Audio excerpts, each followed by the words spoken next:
네, 안녕하십니까. 자, 9월 동영 모의고사 첫 시간이에요. 오늘 문제 풀만 했습니까? 어려웠어요? 쉬웠어요? 네. 보통이었나 봐요. 예. 자, 우선 문제풀이 진행하기 전에요. 9월, 10월 지금 워낙 중요한 시기예요. 자, 한 가지 정보는 꼭 알고 가셔야 됩니다. 여러분한테는 조금 안 좋은 소식이에요. 제가 8월달 원서 접수 기간 중에 잠시 수업하면서 언급한 적이 있어요. 접수 현황이 생각보다 좀 저조하다. 그래서 실제 응시 인원수가 적은 만큼 시험은 쉬워질 거다라고 말씀을 드린 적이 있어요. 그런데 결과는 정반대입니다. 심각해요, 지금요. 심각해요.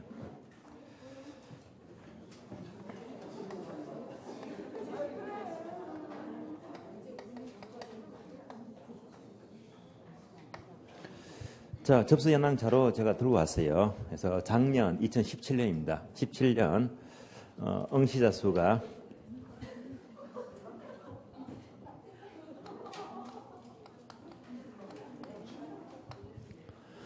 작년에 시험 많이 있었어요. 30만 5천 명 가까이 접수를 냈습니다. 그래서 올해는 이보다 훨씬 인원수가 미달릴 줄 알았거든요. 또 바뀝니다.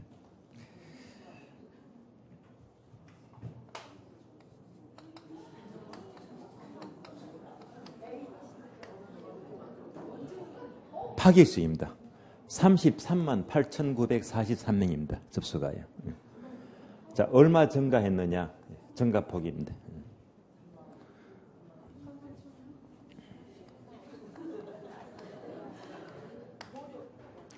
작년 대비 33,627명이 인원수가 접수가 늘어났습니다.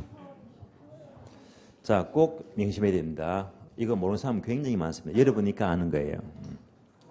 이게 뭐냐? 작년 대비 응시가 늘었잖아요. 몇 프로 정도? 10% 안팎입니다.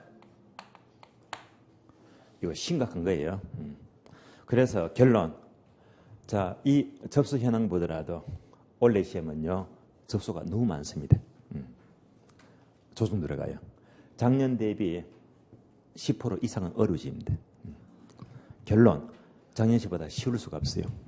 무조건 어려워집니다. 그래서 원래 제가 보기에는 단순한 조정이 안 들어가요. 지금 서울이 너무 뜨거워요. 서울이, 지방은 다 지금 형편없는데 서울만요. 지금 뭐 용산 개발이니 여의도 개발이니 뜨거우니까 보류했잖아요. 그래서 지금 막 대책을 내놔도 계속 올라갑니다. 그래서 이 중에서 서울 지역의 응시자 수가요 10만 명 이상이 넘어갑니다. 엄청난 게. 그래서 지금요, 원래 여러분들 뉴스 많이 보셨잖아요. 계속 정부가 부동산 잡으려고요. 계속 규제합니다. 대출 규제하고요. 또는 세금 규제, 양도세가 모자라서 보유세부터 포함했어요. 예. 이것저것 규제 일변도지만은요, 아직 못 잡고 있습니다. 그럼에도 불구하고요, 응시자수가 작년보다 10% 훌쩍 넘어갔거든요. 원래 정부가 규제하듯이 이것도 아마 조정 꽤 들어갈 거예요. 무슨 말이죠? 하루씩 절대 많이 안 뽑습니다. 그래서 원래 인원수가 확 줄어서면 문제가 없었는데 더 늘어났어요. 그렇기 때문에 원래는요, 시험 틀림없이 상당한 조정이 되지 않겠나. 제 강의 경험상 그렇다는 말입니다. 그래서 원래 절대 시험 고비를 늦추면 안 돼요. 객관적으로 10% 이상은 어려워집니다. 어려워져요.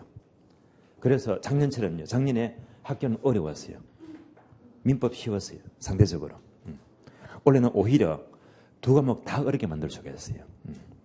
15신 기억나시죠? 전 과목이 전부 어려웠잖아요. 그때가 왜 그런 줄 아세요? 접수 현황이 최고 꼭지점 올라가면요. 조정 세게 들어가거든요. 지금 접수가 꼭지점입니다. 그래서 내년에 이번 늘지는 않을 거예요. 그래서 지금은요, 이 꼭지점까지 왔는데 뭔가 가벼운 조정을 알 거라는 느낌이 좀 좋지가 않습니다. 방법은요, 무조건 공부를 세게 하셔야 됩니다. 다른 방법은 없습니다. 그래서 지금 남은 50일 있죠. 좀 집중하셔야 됩니다. 그래서 절대 시험을 자, 어느 정도 쉬울 거라는 예상은요, 분명히 그렇게 예상하시지 마시고요. 객관적으로 이렇게 10% 어려워질 전망이니까 전략 잘 짜셔야 됩니다. 어려워진다면요, 학교랑 민법이 둘 다 난이도를 높게 낼 수 있거든요. 그것까지 염두에 두세요. 두 과목 다. 그래서 어느 한 과목 잘하고 못한다면 또 다칠 수가 있어요. 학교로는요, 까다롭게 된다면 틀림없어요. 계산 문제. 작년에 학교는 어렵다 하니까 계산 문제가 10문제 나왔잖아요. 원래는 오히려 10문제 출발해서 한두 문제 더 낼 수도 있거든요. 그러니까 학교는 계산 문제로서 얼마든지 난이도 조정이 가능합니다. 예. 민법도 절대 허투루 보시 마시고요. 예. 이렇게 조금 더 각오를 다지면서 세게 올려야지 여러분들이 시험에 대해서 충분한 준비가 되는 거예요. 이런 정보를 전혀 모르고 그냥 아무 생각 없이 막연히 공부한다. 예. 예. 여러분은 저걸 알고 공부하잖아요. 예. 분명히 좀 더 올해 분위기는 만만찮기 때문에 조금 더 마무리는요, 만만찮게 준비를 하셔야 됩니다. 그러면요, 이제 정확히 51일 남았습니다. 51일 전략입니다. 예. 이런 슬로건으로 공부하셔야 됩니다.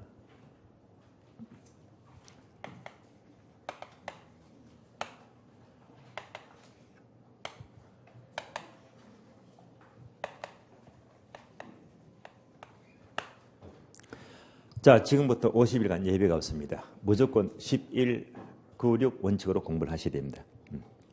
요것만큼은 필수, 필수를 지켜야 됩니다. 자, 10일이 뭐냐? 평일입니다. 오늘 아침 심을 치시잖아요. 심 치고 평일은 언제까지? 밤 11시까지 종일 공부해야 됩니다. 원래 막판에 이렇게 공부하는 거예요. 그래서 지금은요, 예외가 없습니다. 더군다나 시험이 까다로울 전망이면요, 벗어나게 할 이유가 없습니다. 지금부터 밤 11시까지요. 풀로 밀어붙여야 됩니다. 절대 내 머리 믿지 마세요. 지금 막판 공부는요, 엉덩이 같고요. 꼭 눌러 앉고요. 계속 집중해야 됩니다. 토요일입니다. 토요일은 아침부터 해서요, 저녁 9시까지요. 밤 9시까지 풀로 하시고요. 일요일은 조금 쉬어야 되겠죠. 아침부터 풀로 해서 저녁 6시까지입니다. 6시까지. 그러면 저녁 한 타임 남아요. 이때는 사람이 기기가 아니잖아요. 그래서 그동안 지친 거 조금 쉬어야 됩니다. 일요일 저녁에 한 타임 쉬시고요. 다시 피드백입니다. 지금부터 심실 때까지 50일 동안요. 계속 하루 종일 올인해야 됩니다. 그러면 시험은 예외가 없어요. 이렇게 한 사람은 전부 다 시험 다 된다라고 보시면 돼요. 그만큼 막판 공부가 중요합니다. 그래서 각오를 달리하세요. 자, 어쨌건 원래 전망 심상치 않습니다. 분명히 레벨이 좀 더 힘들어 보일 전망이고, 그렇다면요, 이 원칙에 입각해서 남들이 정보도 모르고 옳은지도 모르고 느슨하게 공부할 적이야. 대거 탈락인다 그러면. 여러분 미리 전략을 알고요, 조금 더 세게 해가지고요, 아주 여유 있게 합격을 하셔야 됩니다. 하면 다 이겨냅니다. 어쨌건 50일간 힘내시고요. 자, 그러면 문제 보겠습니다. 자, 오늘 문제가 다소간 살짝 어려웠다면 오히려 자, 이제 접수형 보더라도 맞는 전략입니다. 충분히 꼼꼼히 여러분들이 이렇게 준비를 하셔야 됩니다. 1번부터 보겠습니다. 자, 부동산 개념에 대한 설명으로 옳은 것은 1번 협의의 본사를 포함한 공시수단 갖춘, 공시수단 하게 되면 바로 준부동산 또는 의제부동산이죠. 이것을 갖춘 독립된 거래의 객체로 인정되는 것까지 포함되면요, 광의부동산 맞습니다. 자, 이러한 개념상 구분적 협의와 광의는요, 경제적 측면 틀렸죠. 법률적 개념이죠. 경제적 틀렸고 법률적 개념이 돼요. X입니다. 2번요. 부동산에 부착된 물건을 자, 물리적인 훼손 없이 제거할 수가 있다면 모두 동산으로 간주가 된다. 모두를 빼야 됩니다. 왜냐하면요, 물리적 훼손뿐만 아니라 자, 기능적 손상도 없애야 됩니다. 기능적 손상이 빠져 있으니까요, 모두 하면 틀린 말이에요. 모두가 틀렸습니다. 3번요. 준부동산은 부동산 중개 대상이 되죠. 감정평가의 대상이 됩니다. 저당권 설정할 수가 있죠. 이런 관점에서 학예 연구 대상이 된다. 정답 3번입니다. 3번이 옳은 지문이고요. 4번요. 자연, 위치, 공간. 그러면 공자, 위, 환 들어봤죠. 공간, 자연, 위치, 환경. 바로 물리적 개념, 기술적 개념 맞습니다. 이어서 법률적 개념의 부동산은 소유권 및 그 이배 권리, 자산 또는 자본 등을 지칭한다.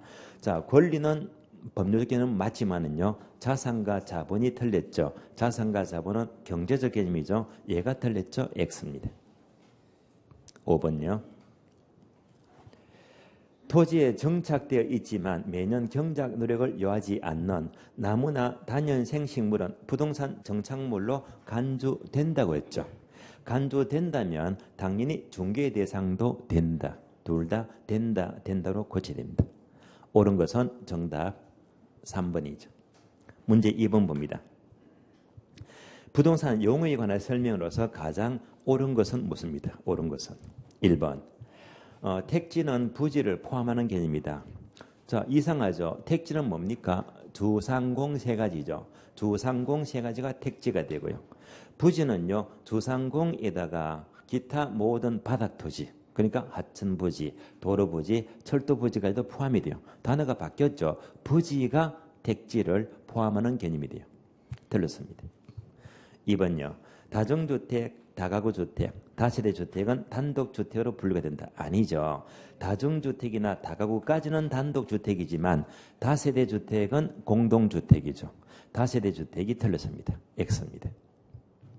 3번요. 건폐율이 강화되면 여기까지가요. 규제입니까? 규제 완화입니까? 규제죠. 그럼 건폐율 잘 아시죠? 예컨대.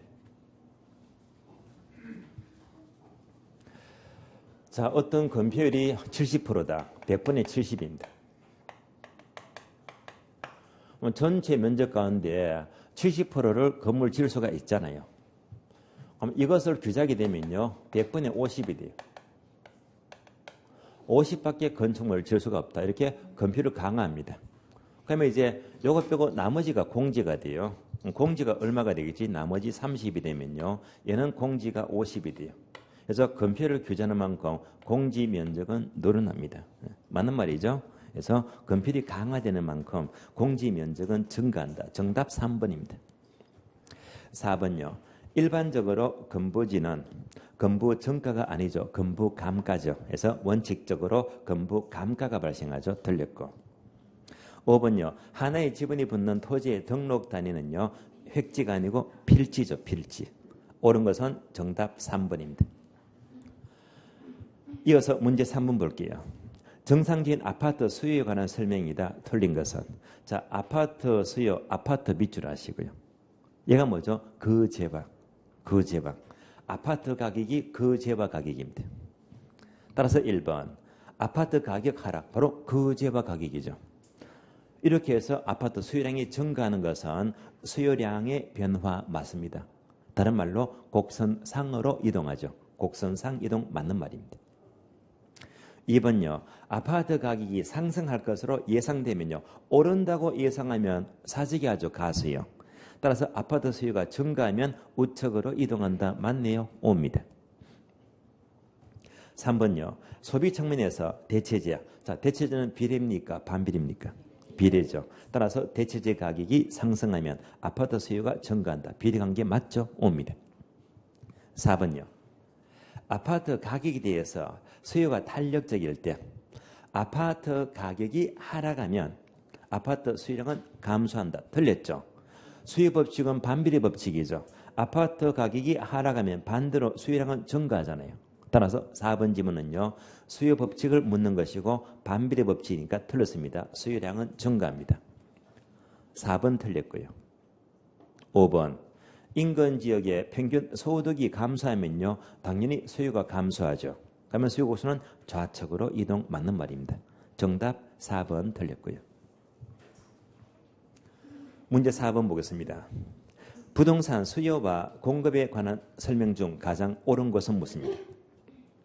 1번요. 다른 조건이 일정하다면 부동산 가격이 상승하면 수요곡선은 좌측 이동입니까? 우측 이동입니까? 좌측, 우측 고담은 안 되죠. 왜? 부동산 가격 상승 밑줄. 얘가 뭐죠? 그 재화 가격이잖아요. 그 재화 가격 상승은요. 수요 곡선 상으로 이동하죠. 곡선 상으로 이동합니다. 우측, 좌측 틀린 말입니다. 곡선 상으로 이동해요. 틀린 지문 2번요. 아파트 가격이 상승할 때 오피스텔 수요가 증가합니다. 증가할 때 증가하면 비례관계죠. 대체제입니까? 보완제입니까? 보완제 틀렸죠? 대체제죠. 대체제. 3번요. 금리가 하락하면 수요가 증가해요? 감소해요? 증가하죠. 재산세 감면은 수요 증가 감소? 증가잖아요. 그러면 수요고선은 좌측 이동이 아니고 우측으로 이동하죠. 우측 틀렸습니다. 4번요. 용도적 측면에서 볼 때 토지의 공급 곡선은 완전 비탄력적인 공급으로서 수직선이 된다. 자, 토지 공급은 수직은 맞아요. 이것은요 부정성이죠. 부정성 특성은요 용도적 측면이 아니고 물리적 측면이죠. 따라서 용도적 측면 틀렸고 물리적 측면에서 공급은 수직이 됩니다. 그러면 정답 5번인데요. 총부지 상한 비율 DTI가 상향 조정이다. 상향 조정은요. 교제를 말합니까? 교제 완화를 말합니까? 교제 완화죠. 그러면 교제 완화니까 용자 폭이 확대가 되면요. 수요가 증가하게 되면 수요 곡선의 우측 이동 맞는 말입니다. 정답 5번입니다. 자, 문제 5번 볼게요. 부동산 시장에 관한 다음에 설명 중에서 옳은 것은 1번요. 부동산 시장은 시장 경제 원리에서 주도가 되므로 부동산 경기가 호황일 때는 매도자 시장이다. 이 부분은요. 암기했죠. 어떻게 암기했어요? 상도 하수죠.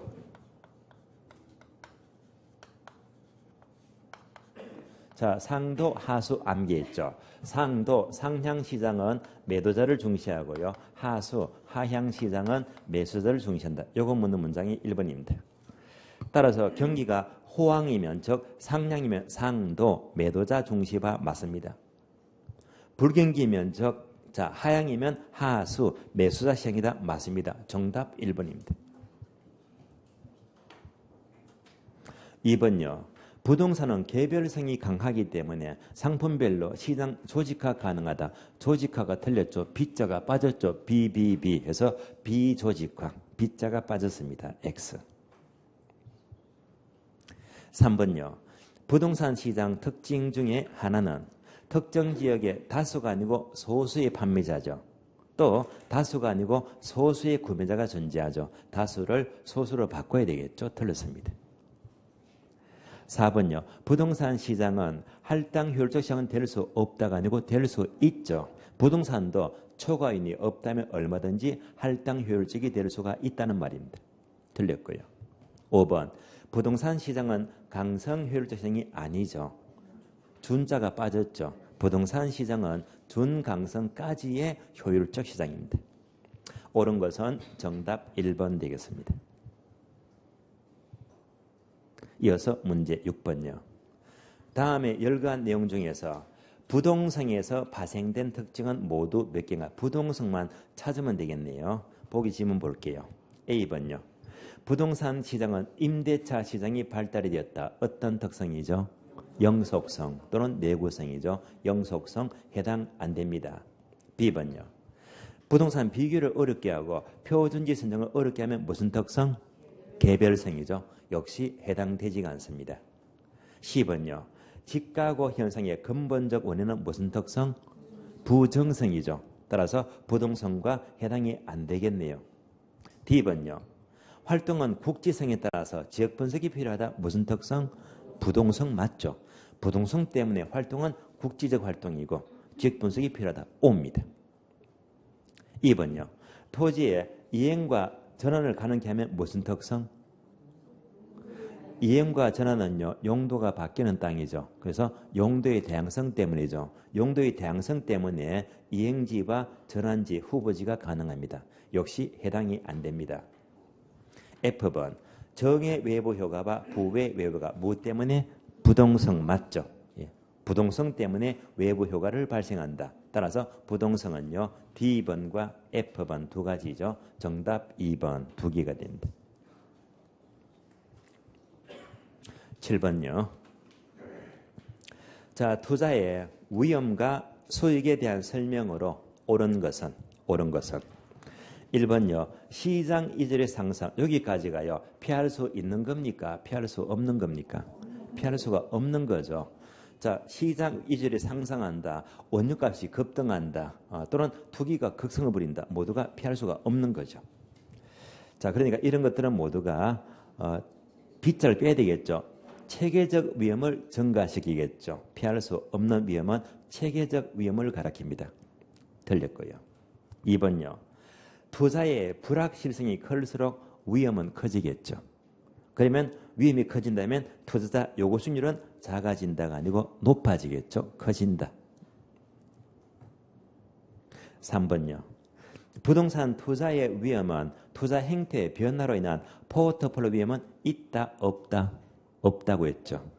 포트폴리오 자체가 위험을 줄이기 위해서 분산 투자를 하는 거잖아요.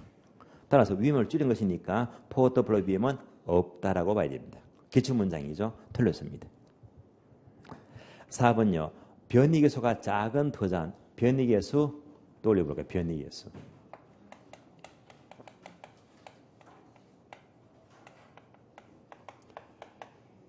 자, 분자 보면 변이계수 첫 자가 올라가죠. 끝 자가 내려가요. 그래서 변이계수 하면 돼요. 변은 위험이라고 했죠. 수는 수익이다. 그래서 단위당 위험 나누기 수익이 변이계수가 돼요. 결론은요. 변이계수는 높은 게 좋은 겁니까? 낮은 게 좋은 겁니까? 낮을수록 유리하다. 즉 위험은 낮을수록 유리하잖아요. 낮을수록 유리합니다. 이 문장이 4번이죠. 변이계수가 작은 투자를 선택하는 것이 합리적인 투자가 된다. 맞습니다. 정답 4번입니다. 5번요. 부동산은 부동성 특성이 있어서 지역별로 포트폴리오를 구성하기가 어렵다가 아니고 부동성 특성 때문에 포트폴리오 구성은 용이합니다. 용이합니다. 자, 이런 사례가 있어요. 자, 서울은 아니지만 제가 아는 법무사 분이 계십니다. 이분은요, 법무사 하시면서 제 기억으로요, 17회 정교사 시험을 합격했어요. 그래서 그 학원의 17회 모임의 회장입니다. 제가 지난달에 인사드리고 왔어요. 법무사 사무실요. 법원 옆에 한 층을 전부 다 법무사 사무실 쓰니까 규모가 꽤 커요. 큽니다. 무슨 말이죠? 법원 바로 옆에서 법무사 오래 했다. 돈 많이 번데 말입니다. 돈 많이 벌어요. 법무사에다가 중개사에다가 그렇잖아요. 그래서 찾아가서 인사드려. 요즘 돈 잘 버시죠? 돈 되네 물었더니 그분은요. 찾아갈 때마다 저한테요. 앓는 소리를 해요. 야, 요즘 경기 어렵다. 돈도 못 번다면서요. 앓는 소리 하더라고요. 엄살이 심해요. 그러면서 이제 은근히 지금은 법무사는 별로 돈이 안 드는데 자기가 생활하는 거는요. 경매로 돈 버대. 경매로요. 경매로 어떻게 돈 벌었냐. 바로 옆에 법원이 있으니까 법원 가서요. 경매 물건 검색하잖아요. 본인은요. 오로지 땅만 산대요. 경매 낙찰 받는데요. 땅도 위치가 좋은 땅은 땅값 비싸요. 쓸모없는 땅, 자투리 땅. 그러니까 지역별로 작은 땅이 군데군데 나오잖아요. 남들이 별로 보지 않는 작은 땅만 일부러 골라서 검색한대요. 그런데 이 땅은 사는데 그럭저럭 지기 괜찮아 보여. 그러면 이 땅값이 얼마나 하거든요. 자투리 땅이니까. 그래서 몇백만 원 할 수도 있고 1, 2천 원 할 수도 있고요. 그러면 무조건 사고 묻어둔대요. 그러면 여기 땅, 저기 땅, 군데군데. 일단 낙찰받으면 잊어버린대요. 계속 쌓이잖아요. 10년 지나요. 전화가 온대요. 갑자기 이 땅을 팔으라면서요. 예를 들면 1,000만 원에 샀는데 10년 지났더니 이 땅을요. 8천에 팔아래. 9천만 원 팔아래. 땅이 지역이 좋아졌다는 말입니다. 그래서 이거 딱 파니까요. 적어도 몇 천만 원, 심지어 억대를 벌더라. 이렇게 돈 번대요. 얘가 뭡니까? 바로 부동성 때문에 지역별로 분산 투자가 가능하잖아요. 그래서 5번을 직접 실현해서 돈을 번 법무사 얘기예요. 따라서 토지는 부동성 특성 때문에 지역별로 포트폴리오가 아주 용이합니다. 아주 용이해요. 자, 틀린 답 4번입니다. 8번 볼게요. 영업수지를 산정함에 있어서 가능조수도 기준으로 할 때 공제 또는 가산 항목에 포함되지 않는 것은 무엇입니다. 자, 그러면 흐름 볼까요? 먼저 가능조수 되겠어요. 공실과 불량부채 빼죠. 기타 소득 더하고요. 그러면 유효조수도. 다음에 영업 경비 공제하고요. 선영업 소득. 빚값자 부채 서비스에. 그러면 세전 현금 수지가 되고요. 마지막으로 영업 소득세. 소득세를 공제하면 세후 현금 수지가 돼요. 자, 요거 묻는 문제가 되고요. 그러니까 가능조수득을 기준으로 자, 공제하거나 가산한다. 그래서 여기에 들어가지 않는 것 묻잖아요. 찾으면 돼요. 1번요. 공실과 불량부채 공제하죠. 그래서 고려한다. 맞습니다. 2번요. 기타 소득은 가산하죠. 역시 고려한다. 맞습니다. 4번요. 부채 서비스에 공제하죠. 해당됩니다. 5번요. 재산세와 소득세와 법인세인데 재산세는 어디에 들어가요? 경비에 들어가죠. 그러니까 얘는 이제 경비 들어가니까 공제하잖아요. 이어서 소득세와 법인세는 여기서 소득세 빼잖아요. 빼니까 여기서 공제하는 거예요. 그래서 모두가 맞는 말이고요. 틀린 답은 3번 틀렸죠. 미상한 저당 잔금이 틀렸습니다. 미상한 저당 잔금은 영업수지 계산이 아니고 바로 지분복귀 계산입니다.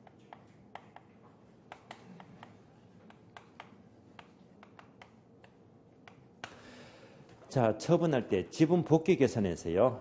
예컨대 예상 매도가격에서 매도 경비 빼죠. 그러면 손매도가격입니다. 다음에 빚값자 여기서 미상한 잔금이 나오잖아요. 그러면 세전 지분복귀액입니다. 마지막으로 자본이득세, 양도소득세를 공제하면 세후 지분복귀입니다. 따라서 미상한 잔금은요. 가능조수득 기준은 아니다. 바로 매도가격 기준입니다. 정답 3번 틀렸고요. 자, 문제 9번요. 계산 문제네요. 지분 수익률 관한 계산 문제가 돼요. 자, 제가 변함없이 원래는요. 지분 수익률은 항상 A급 계속 A급에다 강조하고 있습니다. A급요. 자, 이 문제 푸시면서도 항상 명심해야 됩니다. 시험 막판이지만은요. 이미 접수 현황이 10% 늘어났다. 3,000명입니까? 늘어났잖아요. 그래서 일단 통계적으로 시험은요. 10% 어려질 전망이면요. 학교로는요. 오로지 계산 문제에서 조정합니다. 조정해요. 그래서 원래도요. 계산 문제 8문제, 10문제, 오늘은 10문제 안팎입니다. 예. 계산 문제 비중으로 조정을 할 거예요. 하게 되면 계산 문제에 허투루 했다가는요. 큰 코 다쳐요. 그래서 원래 계산 문제 신경을 써야 됩니다. 자, 그러면 지분수는 항상 원래는 A급이 되는 겁니다. 계획급. 공식부터 떠올려볼게요. 공식입니다. 자, 분모가 지분 투자액이 되고요.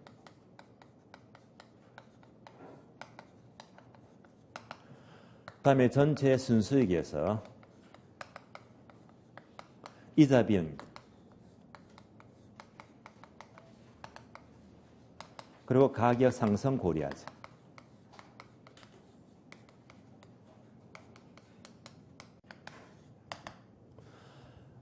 공식 떨리고 바로 문제 봅니다. 문제 볼게요. 상업용 건물의 운영 수지와 가치 변화가 다음과 같이 주어질 때 밑줄 하세요. 융자 비율을 50%에서 60% 높이면 밑줄. 이때 지분수는 얼마나 변하느냐.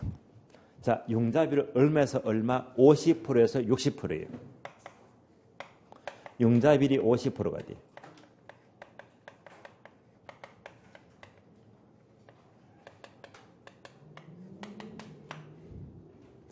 다음에 60%입니다.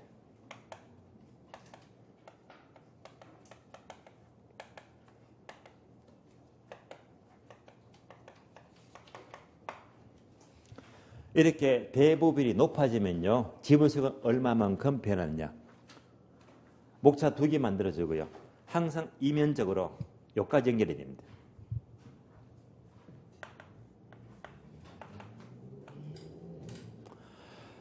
그러면 용자가 50%면 나머지 50%가 내 돈이죠.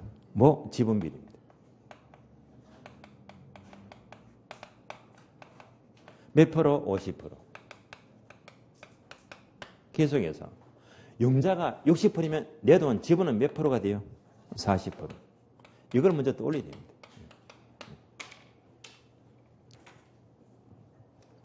그래야지 분모, 지분 투자액이 여기서 전부 다 연결이 된다. 이게 바로 분모로 해요. 분모. 분모가 나온다는 말입니다. 그리고 문제 봅니다. 보기 박스 볼게요. 첫 번째, 총 투자액이 10억이에요. 10억.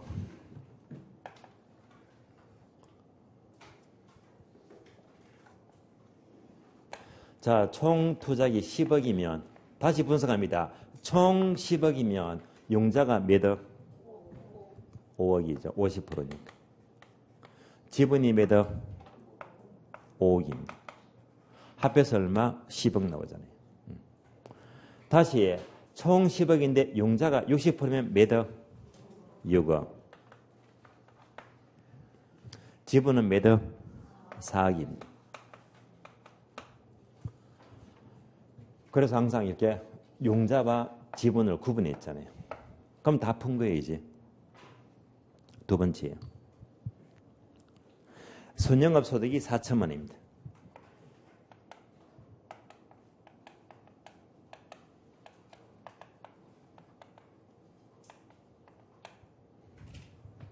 세 번째, 대출 이자가 연 8%죠. 그러면요, 5억을 대출 받았잖아요. 이자가 몇 프로? 8%니까 8% 곱해주면 되겠네. 이자가 얼마 나와요? 4천만 원. 다시 얘는요, 6억 대출 받았잖아요. 여기서 이자가 얼마지? 8%. 이자가 얼마 나온다? 6, 8이 48, 4,800입니다. 이렇게 대출 이자를 이렇게 구해야 됩니다.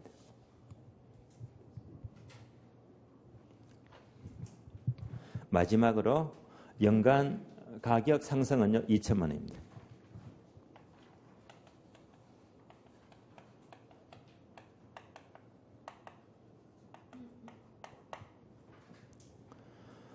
분석 끝났어요. 이대로 공식 숫자 넣어주면 돼요.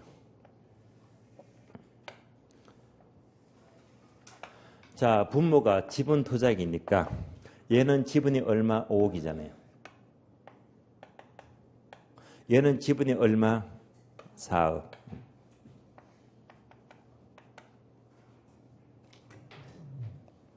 다음에 순수익은요 4천입니다. 얘도 4천. 얘도 4천입니다.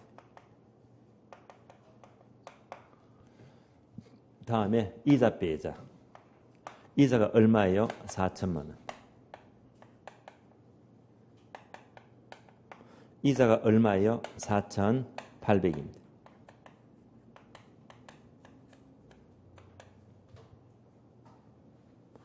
다음에 가격 상승입니다. 얼마? 2천만 원.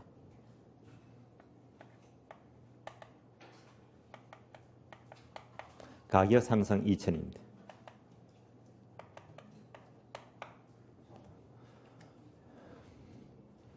그러면 계산합니다. 지분이 5억이고요. 계산하면 똔똔 3개가 돼요. 2천이네요.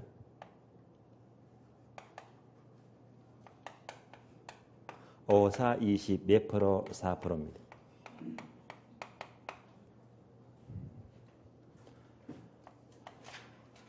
지분이 4억입니다. 6천에서 4,800 빼면요 1,200이죠. 4, 30이 얼마? 3%입니다. 따라서 지분 수익률은 얼마 변합니까? 1% 증가요? 1% 감소요? 1% 감소합니다. 정답 1% 감소요. 정답 2번요. 문제가 조금 어려웠어요. 자, 이어서 문제 10번 봅니다. 10번도 계산 문제네요. 맨 끝에 보시면요. 최소 얼마가 되어야지 투자 가치가 있는가? 얘가 바로 최소한의 요구 수익률 묻는 문제가 돼요. 요구 수익률.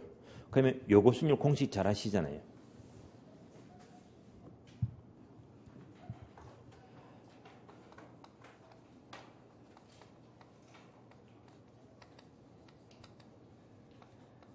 요구 수익률 이꼴 무위험률 플러스 위험 할증률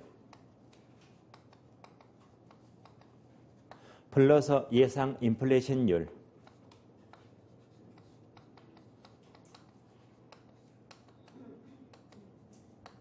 자, 여기서 이제 플러스가 바로 위험 증가를 말이에요. 위험 증가. 자, 플러스 반대로 아시죠? 플러스 반대로 위험 감소를 말이에요. 예를 들면 예상 성장률이 있잖아요.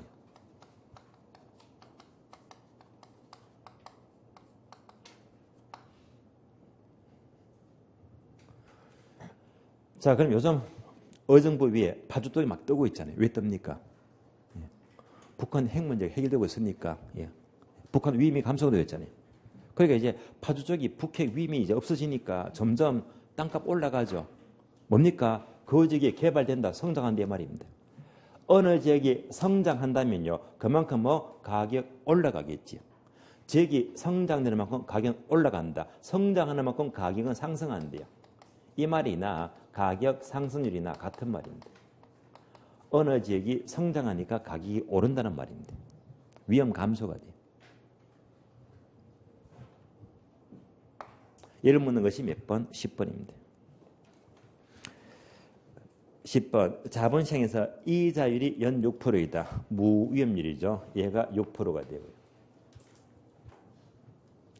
또 위험에 대해서 연 4%의 위험 프리미엄, 위험률이 4%예요.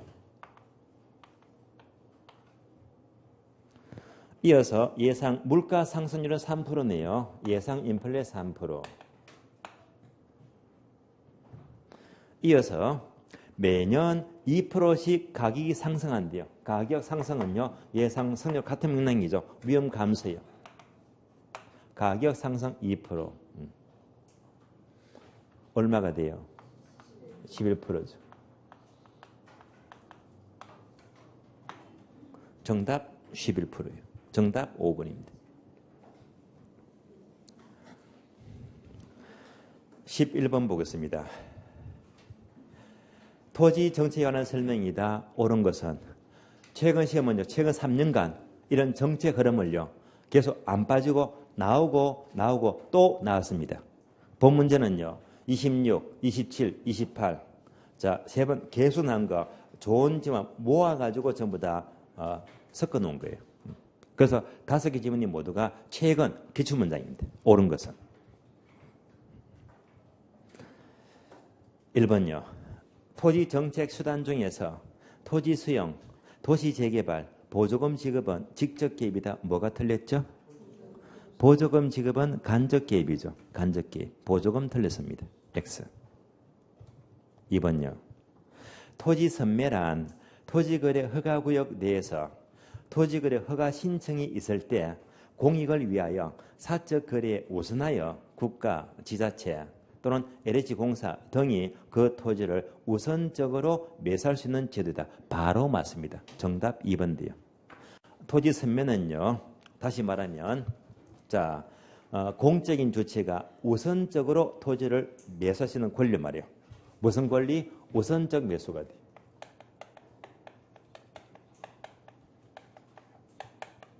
자, 공익 목적으로 우선적으로 매수할 수 있는 권리를 말합니다. 그러면 이렇게도 추진할 수 있습니다. 우선적으로 매수하는 권리이지 토지 선면은요, 자, 우선적으로 수용할 수 있다. 수용 권리는 없습니다. 조심하세요. 그래서 우선적인 매수 권리지 수용할 수 있는 권리, 수용권은 아니에요. 그래서 토지 선면은 수용과는 거리가 멉니다. 수용한다면 틀린 말입니다. 여기까지도 출제가 된 적이 있어요. 일단 정답 2번입니다. 3번요.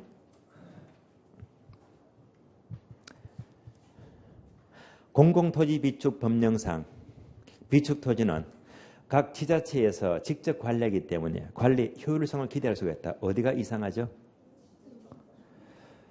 자, 비축토지는요, 지방자치단체가 아니에요. 운영관리는요, 지자체가 아니고 LH공사, 즉 한국토지주택공사입니다. 그래서 자, 토지은행, 비축토지는요, 한국토지주택공사, LH공사에서 관리합니다. 운영관리가 돼요. 지자체 틀렸습니다. X가 되고요.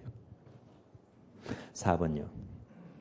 국토개혁법률에서 개발사업의 시행 등으로 토지가액이 상승하는 경우에는 이에 대하여 개발이익 환수를 규정하고 있다. 자, 개발이익 환수죠. 어디가 이상합니까?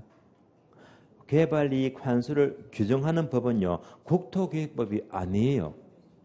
국토법이 아니고 무슨 법이죠? 개발이익 환수법. 즉 개발이익 환수하는 법률이 있죠.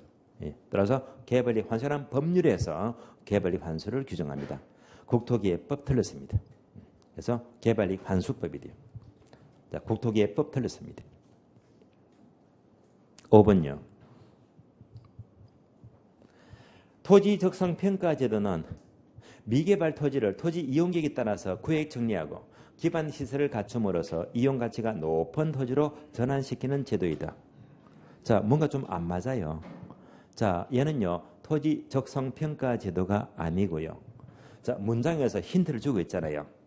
토지 이용객에 따라서 구획 정리, 뭐죠? 구획 정리 사업입니다. 토지 구획 정리 사업입니다. 다른 말로 환지 방식입니다. 따라서 5번 지문은요, 토지 적성 평가 제도가 아니고 바로 토지 구획 정리 사업 또는 환지 방식입니다.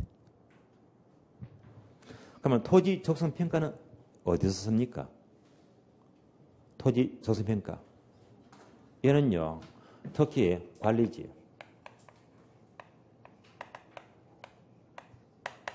관리지요.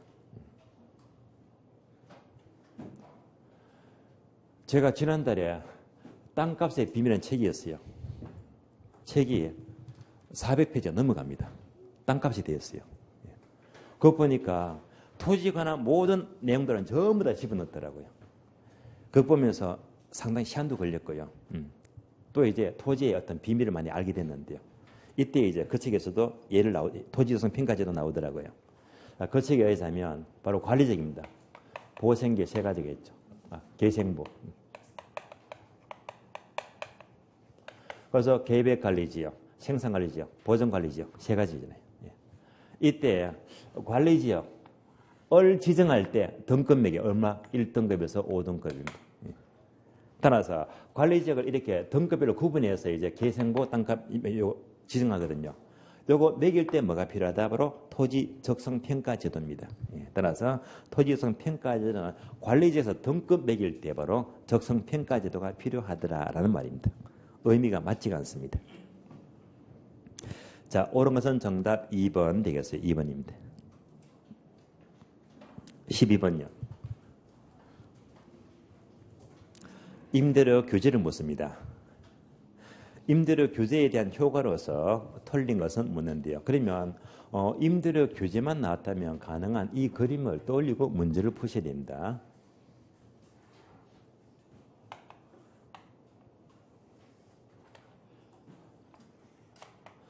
시장 원리가 있어요. 시장 원리가 너무 비싸기 때문에 정부가 개입해서 최고로 이만큼만 받아내요. 이렇게 규제합니다. 임대료 규제가 돼요. 이렇게 규제하니까 임대는요, 빨간 개만큼 손해를 봅니다. 손해보니까 당연히 공급은 부족합니다. 공급 부족입니다. 그러면 임대료가 싸요? 그러면 수요가 많잖아요. 초과 수요가 돼요. 따라서 임대료 규제만 나왔다면 시장 원리보다 낮게 설정하니까 항상 공급은 부족하고요. 초과 수요다. 이것부터 항상 떠올리고 문제를 푸셔야 됩니다. 틀린 것은 묻죠. 1번 규제 임대료를 균형가격 이하로 설정하면 초과 수요 맞네요. 그것만큼 암시장이 형성된다. 맞습니다. 2번요. 규제 임대료를 균형가격 이하로 설정하면 자원 배분이 비효율적으로 이루어진다. 무슨 말이죠? 공급이 부족해요. 이 자체가 뭡니까? 자원 배분이 비효율적이잖아요. 수요가 넘쳐요. 합치니까 더더욱 자원 배분이 비효율적입니다. 맞는 말입니다. 3번요. 임대주택 시장에서 단기보다 장기로 갈수록 공급 부족 문제는 더더욱 악화된다. 당연히 맞는 말입니다. 4번요. 장기적으로 임대주택의 공급이 부족하다. 공급이 위축됨으로써 상대적으로 기존 주택 가격은 상승될 수가 있다. 맞네요. 5번요. 임대주택 시장에서는 신규 임차인을 유치하기 위해서 임대료에 할인 서비스가 제공될 것이다. 무슨 말입니까? 다시 그림 봅니다. 공급이 많다고 했어요? 적다고 했어요? 방이 없잖아요. 공급 부족입니다. 그런데 수요가 이따만큼 많아요.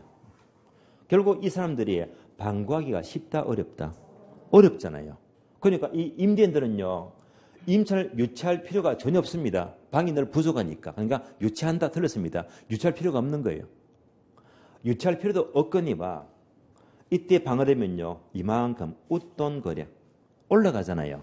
그러니까 할인 서비스 틀렸지. 할증 서비스.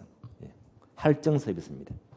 따라서 공급이 부족하니까 임차를 유치할 필요도 없고 임대료는요. 웃돈 거래 할증 서비스로서 이루어집니다. 두 군데가 틀렸습니다. 정답 5번입니다. 13번 보겠습니다. 부동산 경기 변동에 대한 설명이다. 가장 옳은 것은? 그러면 자, 요 내용부터 확인해 볼까요?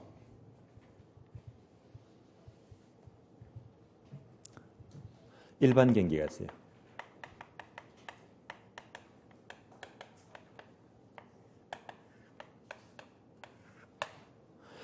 그러면 주상공 세 가지잖아요. 상업용, 공업용 경기와 일반 경기는 일치합니까? 역행합니까?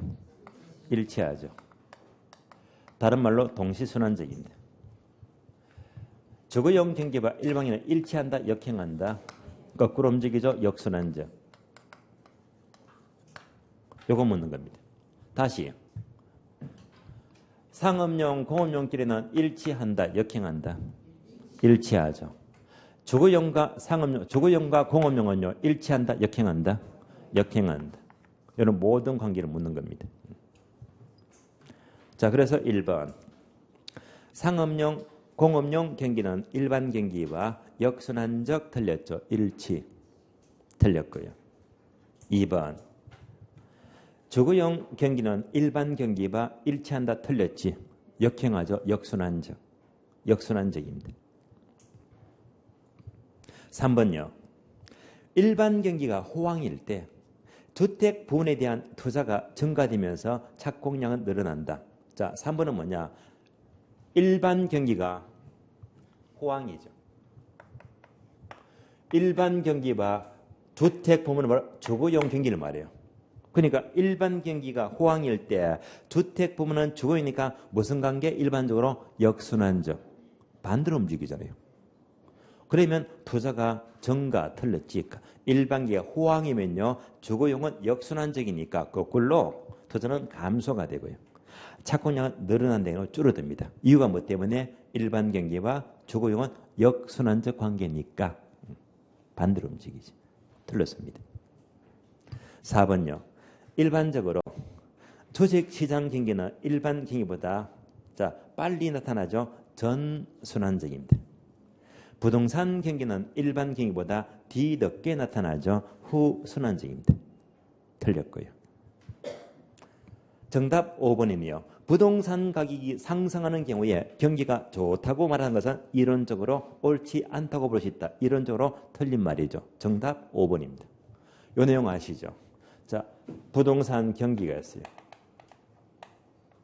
부동산 가격이 나와요. 그러면 경기가 너무 좋으니까 경기가 좋은 만큼 가격이 올라가더라. 이것은 아무런 이견이 없습니다. 당연한 말입니다. 경기가 좋은 만큼 가격이 올라간다. 당연한 말입니다. 그런데 5번 질문은 거꾸로 물었잖아요. 부동산 가격이 상승한다고 해서 거꾸로 경기가 좋다는 말은 잘못된 말이에요. 틀린 말입니다. 이렇게 가격이 올라가는 게 물론 경기가 좋을 수도 있겠지만은요. 이 지역에 투기가 극성을 부려요. 이것 때문에 가격 올라가는 게 경기가 좋다라고는 볼 수가 없다는 말이 되고요. 자, 인플레이션이 막 극심해요. 이것이 너무 강해서 막 가격이 올라가는 것을 꼭 경기가 좋다는 볼 수가 없다는 말입니다. 그래서 정답 5번이 맞는 말입니다. 5번 정답입니다. 13번까지 보았고 쉬었다가 다음 시간 14번부터 보겠습니다. 쉬겠습니다.